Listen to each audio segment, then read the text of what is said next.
Hello, and welcome to the October edition of the Watch Club, brought to you by the Newburyport Documentary Film Festival. I am Program Director James Sullivan. Happy Halloween, everybody. Happy election season. And we have a film that we're going to discuss today that directly applies to election season, and you'll see why in a moment. Usually, as those of you who've watched any episodes of the Watch Club know, the idea behind this show is that it's like a book club. We recommend a documentary that's already available to you to stream, and then we invite you to come back and hear from the filmmaker. Tonight, we're doing something a little bit different. The film that we're going to be talking about is Banned Together, B-A-N-N-E-D, Together, The Fight Against Censorship. And it's directed by Kate Way, who is a film professor at UMass Lowell. We will get to Kate in just a minute, but I just want to say that Kate's film is not yet available to stream. So you're kind of getting a sneak peek now. Kate is in the process of booking private screenings. And so if anybody in the audience wants to host one of those, that's part of the purpose of having Kate on the show tonight. You are more than welcome to reach out to her and maybe arrange to have a screening of the film. Very important film, very near and dear to my heart as a former library trustee and a book author myself and a journalist. Of all the political issues, the issue of banning books really gets my goat. So I think we're going to have a lively conversation. We're going to have Kate with us in just a moment. We're also going to have a special guest a few minutes after Kate. Dana Alison Levy is an upper middle grade children's book author who lives on the North Shore, a neighbor of ours. And she's going to join us to talk a little bit about what it's like to actually have, as a writer, to have their own books banned. So before we bring on Kate, I just want to have you take a look at the trailer for Banned Together. But if you're fighting book bans, if you're fighting against censorship, then you are a freedom fighter. Human beings, Americans, people of all races, are not born freedom fighters. We do not choose to become freedom fighters. The freedom fight chooses us. There's no coincidence that the rise in book bans coincides with the rise of Moms for Liberty. He had been enjoying, Please order. Moms for Liberty can call themselves for liberty all they want, but they are still in the business of telling other people what they can and cannot do, can and cannot read, can and cannot think.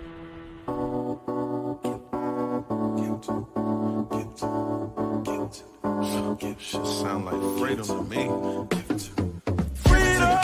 We are student activists from South Carolina, and we've been fighting on educational rights for the past few months. I think that from us doing this work and being advocates, it's really opened the door for our peers to also use their voice to fight for things that they believe in. I would say start local, because we started at school board meetings and now we're here. Free your mind and the rest will follow. Hold my own alone, I don't beg or borrow. It's the root of all evil, break your neck for a check. You flex on the day, you and that tomorrow.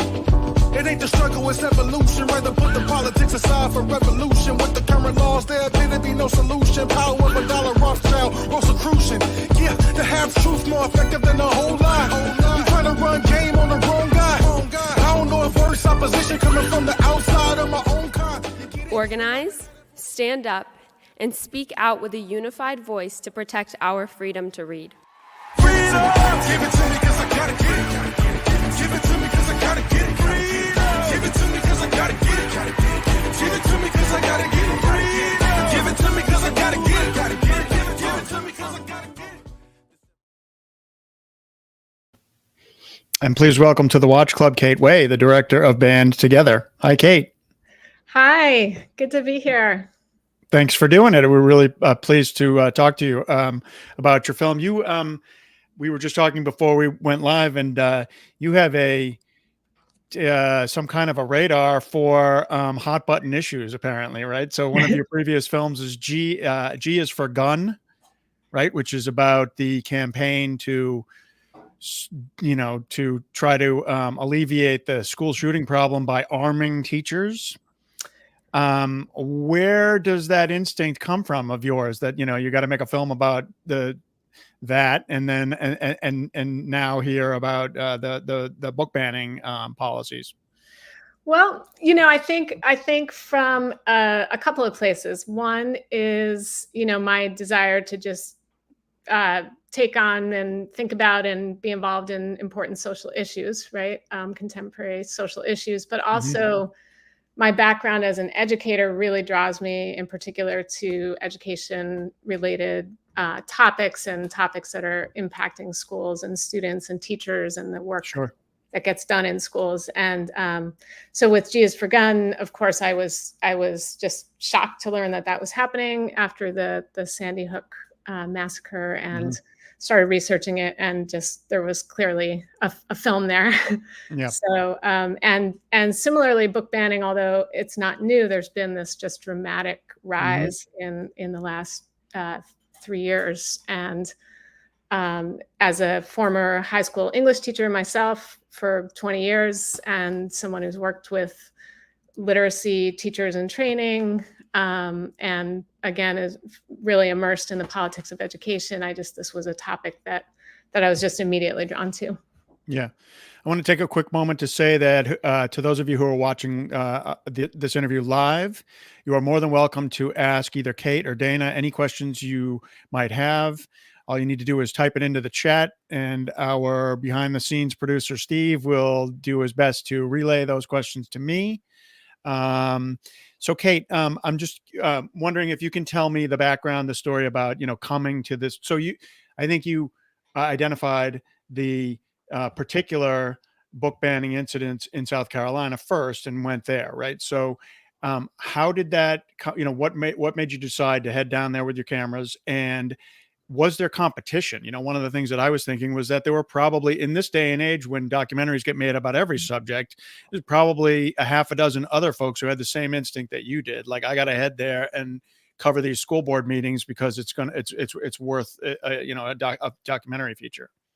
Yeah, absolutely. And that was very much on my mind too. And to be honest, I had been teaching in the fall of 2022. I was teaching a course at UMass Amherst on the politics of education, and we did a unit on curriculum challenges and book banning, and so that sort of got the issue even more on my radar than it might have been otherwise, and it was very much on my mind. And to be honest, I was just happened to be traveling to South Carolina that winter, and I was in between projects. I had finished my second film and wasn't really quite ready to, to start a major project again. But I was so interested and compelled by this topic that I thought, I bet something might be going on in the area I'm going to be in South Carolina. And so I did a little research, and sure enough, the very community I was traveling to just a couple of months earlier had almost 100 books pulled from their public school libraries. And so to make a long story short, I sort of started much more quickly than one normally would start a large project like this, and sort of threw some camera equipment in the car, went there, did some research, started meeting folks on the ground, realized, wow, there's really a compelling story here. I actually ended up extending my stay for several weeks, and so that I could continue doing that, and sort of had the intent of making a short film that I could turn around quickly, knowing what a hot button issue this was and is. And came home and sort of started to parse through the footage that I had gotten in that early phase. And before I could sort of make my next plan, I was contacted by a production company in Charleston, South Carolina, Atomic Focus Entertainment. And those folks had read about the same story in Beaufort, South Carolina, which is about half south of Charleston. And they were really interested in telling that same story. And which gets to your point of, right, we could have gone the route of competition, right? But we instead went the route of collaboration. Oh. and we decided to team up. And as a result, we were able to turn this into a much bigger project and do a feature in what generally, is like a kind of record time, I think. Yeah. It took about a year and a half. Start to finish. Which, as far as everyone I know who makes documentaries, like that's fast. Right. And we're all really tired. I'm sorry to hear that, but the cause is worthy. Yeah. So the some of those behind the scenes photos that we just showed include the students, Izzy, Lizzie, and Millie, I think their names are, right? And Yeah. they started a school reading group in Beaufort, right? And then they became very much committed to this fight against censorship. And they're now in college. Your film sort of, and here they are with Representative Raskin. So they obviously made national news and went to DC, and the film covers all of this. My question about them my first question about them for you is, was there concern on their part? Like they were just, local kids trying to read, share the books that they love together, right? And make some new friends from schools across the district, right? And suddenly they're sort of thrust into the national spotlight. Here they are meeting Jodi Picoult. Was there concern at all on their parts that they didn't want this level of exposure? Because the film is kind of centered around them, although it obviously visits with a lot of folks on both sides of this issue. Yeah, no, it's very much centered on their story. And that's a great question, and one that we as a producing team were very, very cognizant of and concerned about. And what we were really in close communication with both the students and the network of adults that they were working with about that. And really, they were very, very eager to have their story told and as widely as possible. And in fact, they were already getting that attention beyond just our documentary in their advocacy at the state level. And actually, as we were filming 60 Minutes ended up doing a piece on them at the same time. So they were very excited about all of that. I was going to ask you about the 60 Minutes thing, because as soon as your film starts, Richard Geyer, I forget what his role is, but is he the he's a school superintendent? School board member. School board member. That's what he was. He was the guy on 60 Minutes. He was one of the main people on the 60 Minutes episode that I saw not that long ago. So, and I went, oh, there's the same guy, right? So, I mean, did that come about? Did the 60 Minutes thing come about because you had already started working on your documentary, or was it just sort of like, well, these are the characters in this story, regardless of who's covering it, these are the people we're going to talk to? Well, it came about because there's actually a 60 Minutes producer who lives in Beaufort.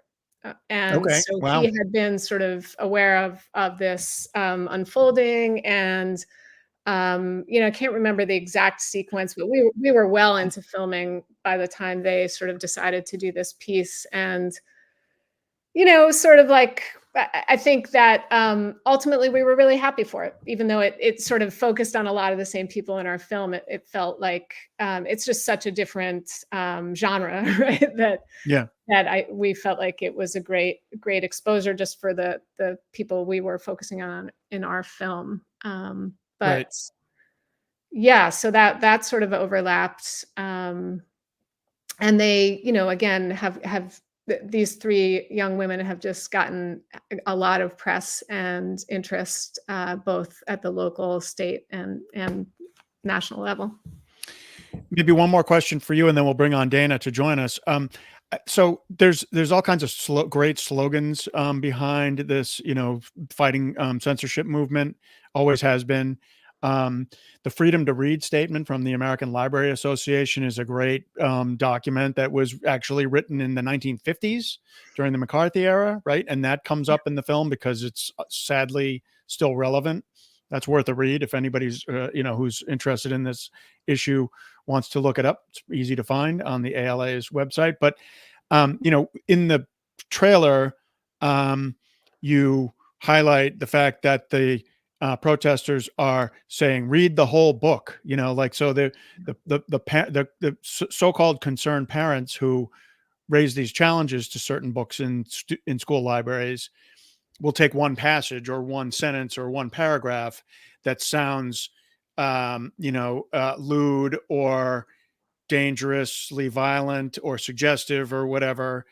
And, I love the fact that these folks are, chanting, read the whole book. And in fact, how many times in the news about these various book banning efforts did we hear from the Moms for Liberty crowd say, well, I haven't read the whole thing, but I saw this page and it's filth and I don't want my child having access to it. Right. Yeah. What to you are the most important arguments on behalf of letting people read as freely as they want to?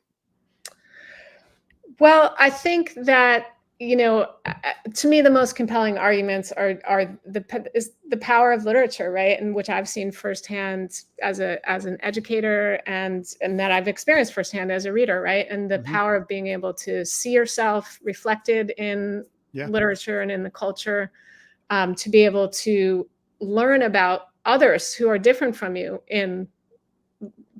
through literature, to be able to, what a mind-opening experience that has been for almost anyone who's become a reader, right? To learn about people who are other than them, and to help form ideas, right? We all form our ideas through reading and learning and talking and communicating, and I think that to take any portion of that away is just a grave injustice to young people. Yeah. Yeah. All right, let's bring in our other guest, Dana Alison Levy. Hi, Dana. Hi, how are you? This is so interesting. I feel Here's like you guys should just here's another one of our slogans. Dana's wearing it. Read more, ban less. Yep, read more, ban less. I have, yeah, that's an easy one. I love this documentary so much, I have to say. As I said earlier, I cried through half of it, but mostly because these kids are just amazing. And I hate that they have to do this work. And I'm also so grateful that they're doing this work. It's our work, right? It's the grown-ups' work we should be doing this. And many of us are, and you are, by creating this unbelievable film. And, I am by trying to write books that kids can read. And you are because you're shining a light on it and letting everyone know about it. But these kids are brave as hell. So it's awesome to see them in that way. One of the students in one of those school board meetings that, Kate, you filmed says, I'm just a kid. Like, it's really sad. It's something, I'm paraphrasing obviously, but it's something like, it's really sad that we're having to speak up on behalf of the decisions that the adults should be making. Exactly like Dana just said. Yeah. I can just say that was like so consistently such a stark contrast between the adults and the young adults in the room, right? Like the level of sophistication and sort of like was just really glaring. Yeah. Right. So Dana, you're here because you've written some books on the topic of banning books, or a book on the topic of banning books, and some books that have been banned. So let's start with the one that is about the topic of banning books. It's called Not Another Banned Book, written for middle grade readers, right? And do you want to just explain this, the plot of that book? Yeah. So this is a book for 9 to 14-year-old-ish. It's a chapter book. And it's realistic fiction about a group of 8th graders who are dealing with an issue of censorship and book banning in their community, which happens to be in Massachusetts, which is important because it is happening everywhere. Right.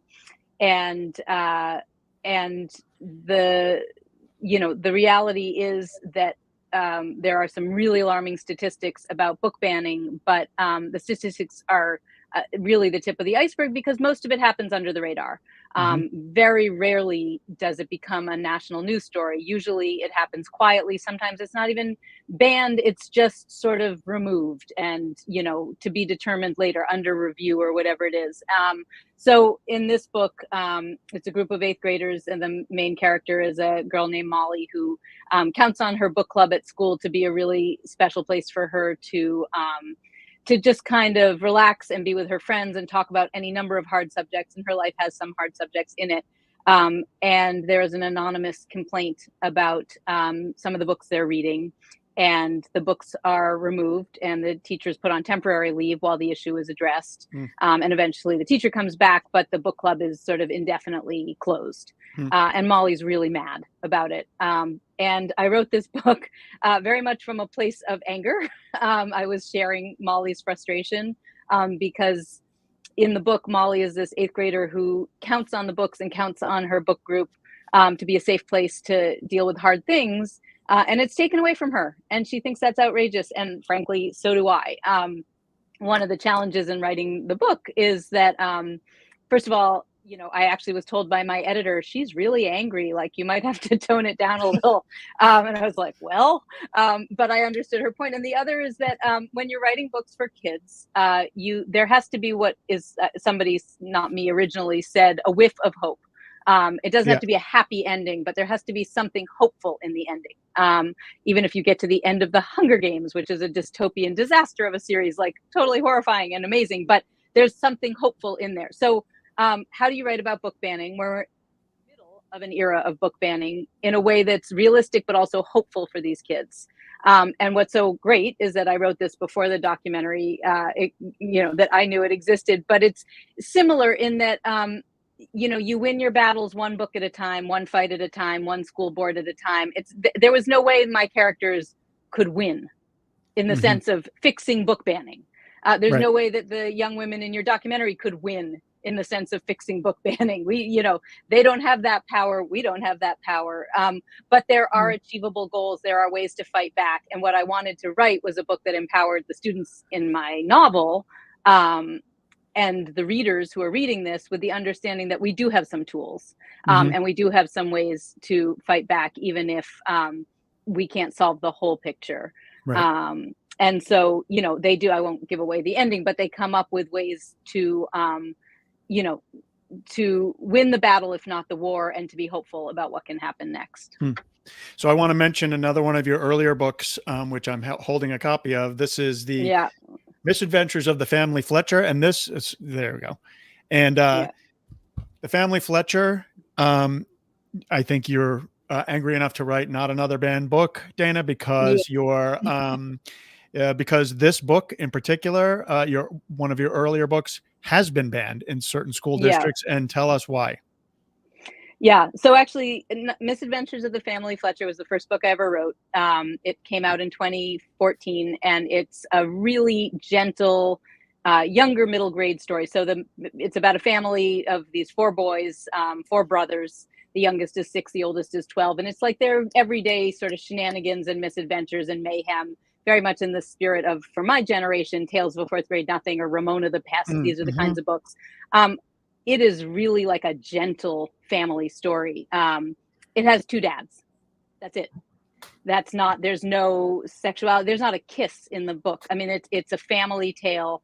And that has gotten it fairly widely banned in Florida and I think Texas and again, probably other places. I find out about these things like sometimes years later. I actually found out that a third of one of my books, so I've written 2 Family Fletcher books and a third book that's sort of adjacent.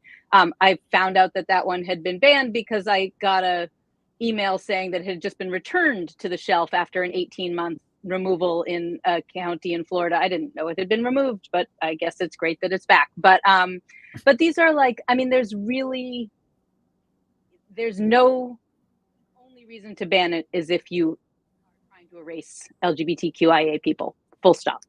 There is nothing else that you could point to. There is, and the thing that really is wild is that this is one of the first books, as I said, it's the first book I wrote. I do a ton of school visits and whatnot.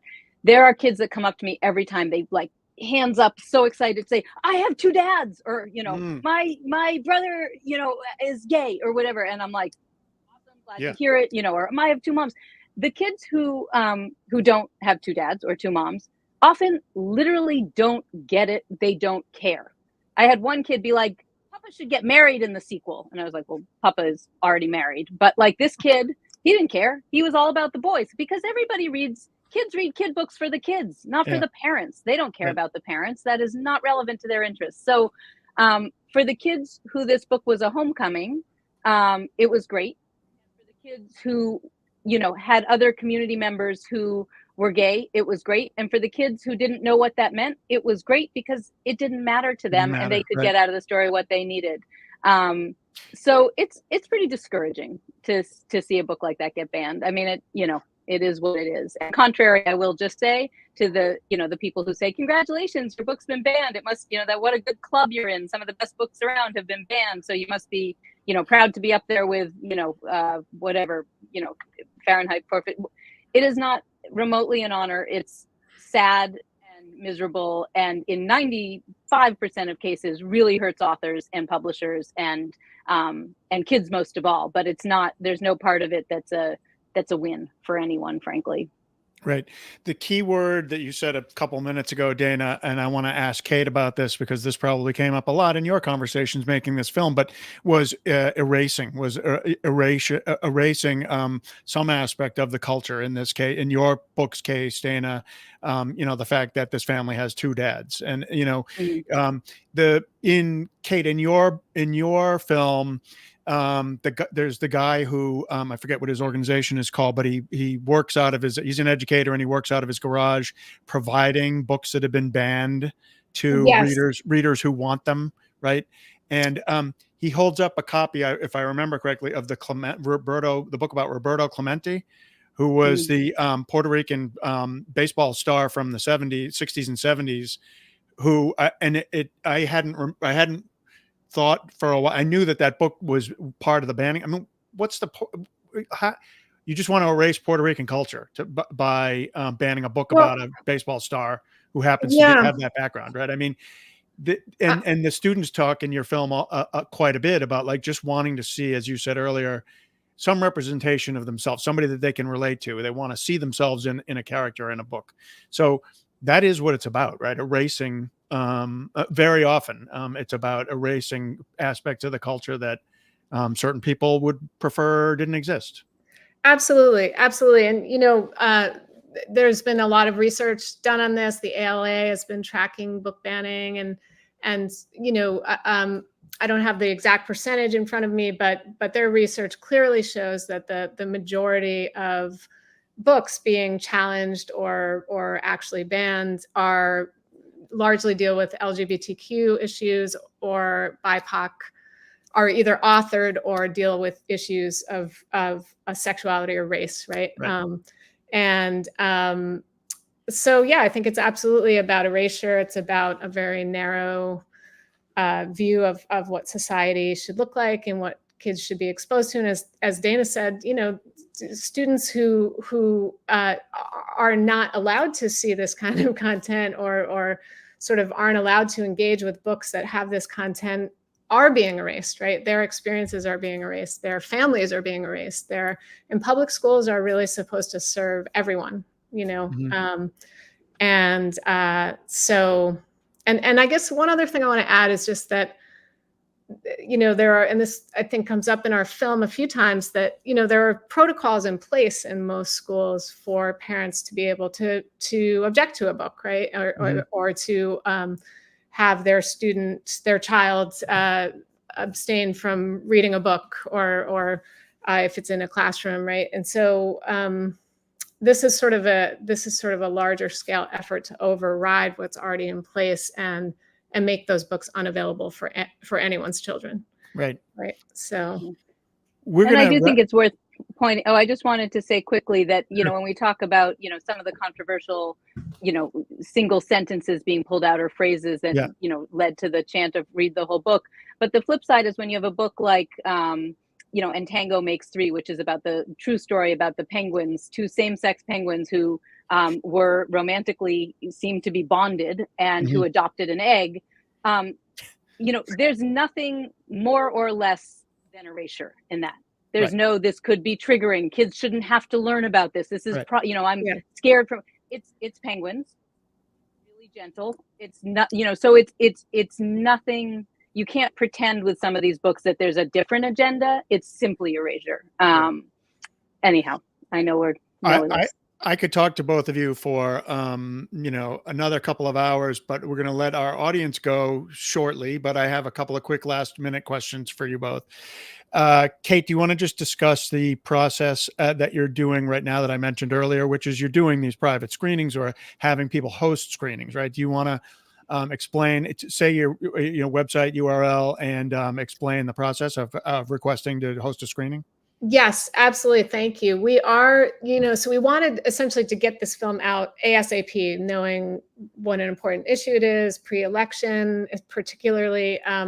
And while we are negotiating distribution, we didn't want to just sit on the film. So we are doing a sort of pre-release screening tour, and anyone interested in signing up for one, we are offering those through our website, which is bandtogetherdoc.com. So BANNED together DOC.com. Right. And there's a form you can fill out there, and we will be in touch with you, essentially. And do you know yet what your streaming prospects look like? Or is that we're in meetings now with some distributors. We don't have any news yet, but we hope to in the new year. And quite frankly, we're actually really excited to be doing this now. And we know that we will have a distributor in the new year at some point. We already have secondary distribution, educational distribution with Canopy, who came on as a co-producer for the project. So that's excellent. That'll get it into schools and libraries around the country. Right. Love that. Right. So we're excited about that. Right. And Dana, do you want to mention? Do you have a particular, sort of read freely organization that you want to shout out, or the good ones are there. ALA, American Library Association, has been doing heroes work on this. Unite Against Book Bans, which I believe their website is literally unitedagainstbookbans.com or org, I forget. And PEN America, which is PEN, are three organizations. And I will say all of them have resources for whoever you are. If you're a 14-year-old student, or if you're an educator, or if you're a parent, or if you're just a concerned citizen, they literally meet you where you are. Okay, you're an educator, you need this. Or if you're an author whose books have been challenged, or if you're wherever you're coming from, you do not have to figure this out and reinvent the wheel on how to fight this. There's incredibly motivated, smart people who've been doing this work. If nothing else, if you care about this issue, sign up for their newsletters, just sort of to stay involved, because I think that's one thing. None of us myself fully included, were quite paying attention. And this, the boiling level got up real high before we sort of all understood just how serious this was. So it's worth signing up for newsletters, just sort of staying informed on what's going on and taking action when you can. Mm-hmm. And speaking of newsletters, sign up for ours at the Newburyport Doc Fest, and we'll make sure that we let you know about Kate's film when it is available to stream. All right, we'll wrap up with this question from Bibliotech. I run a public library district. Can I do screenings at my libraries, and how soon would I be able to do that? Yes, absolutely. Please go on our website, fill out our form, and someone will get back to you within the week. Absolutely. So the answer is yes, an emphatic yes. Can I also, James, if there's just one more second, if I can also put in a plug for one of the ways that we're able to do this impact campaign and this pre-release screening tour is we're really trying to bring on sponsors who can make that possible so that we can offer this for free to libraries and small community centers.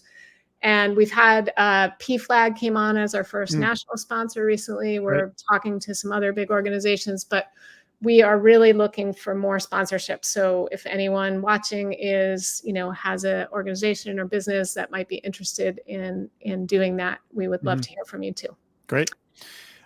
So we look forward to viewers getting to see the film in its entirety, hopefully at one of your upcoming screenings, or maybe they'll host one, or at least they'll be able to catch it when it does come to streaming, which I'm sure will happen sooner rather than later. I'm sure the distributors are kind of dying to get this out there.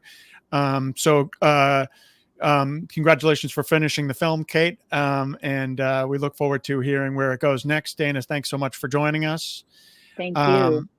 We're going to take a quick moment to thank the sponsor of the Watch Club, which is the Ford Hall Forum at Suffolk University, which is the longest continuously running public lecture forum in the country. So thanks to Ford Hall Forum. Thanks to you both for being with us, and we'll see you next month in the Watch Club.